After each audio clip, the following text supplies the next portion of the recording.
Di dunia pendidikan ada istilah pembelajaran seumur hidup. Artinya proses belajar yang dilakukan terus-menerus seumur hidup.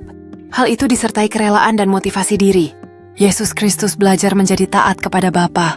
Hal ini ditegaskan penulis setelah penjelasan bahwa Kristus adalah imam besar yang dipilih dan diangkat oleh Tuhan. Hal ini persis sama seperti pengangkatan imam besar yang terjadi dalam tradisi Perjanjian Lama.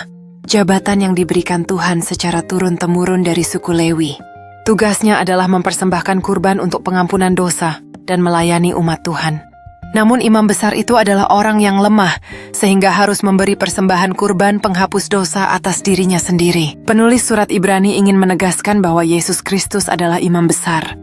Namun ada keunikan yang membedakan dengan imam besar lainnya, yaitu Kristus telah belajar menjadi taat dalam penderitaan yang dialaminya.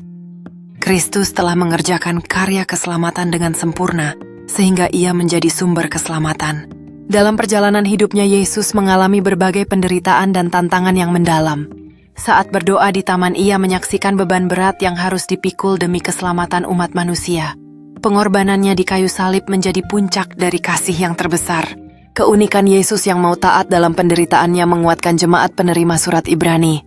Dengan teladan dari Kristus dan iman yang teguh, mereka belajar taat ketika menghadapi penderitaan. Dengan belajar taat, fokus hidup kepada Tuhan menjadi terpola teratur, bahkan menjadi perilaku yang secara spontan keluar dari dalam hati hingga menjadi kebiasaan baik. Sebagai pengikut Kristus, kita diingatkan untuk senantiasa belajar taat atau membiasakan diri dalam ketaatan kepada Tuhan. Ketaatan ini terwujud dalam tindakan yang terpola dan teratur, dan seharusnya menjadi target dalam kehidupan setiap pengikut Kristus. Mari kita sadari bahwa proses belajar taat itu adalah proses sepanjang hidup kita dalam mengikuti Yesus yang harus kita tekuni sampai hembusan napas terakhir. Prinsipnya adalah mendengar dan melakukan firman Tuhan. Dengan mematikan keinginan diri sendiri, pola hidup kita akan terbentuk mengikuti kehendak Tuhan. Ketaatan ini adalah bentuk nyata dari cinta kita kepada Tuhan dan komitmen kita untuk mengikuti jalannya. Setiap tindakan kita mencerminkan ketaatan kita kepadanya dan menjadi kesaksian bagi orang lain. Dengan mengikuti teladan Kristus, kita bisa menjadi agen perubahan di dunia ini melalui ketaatan kita.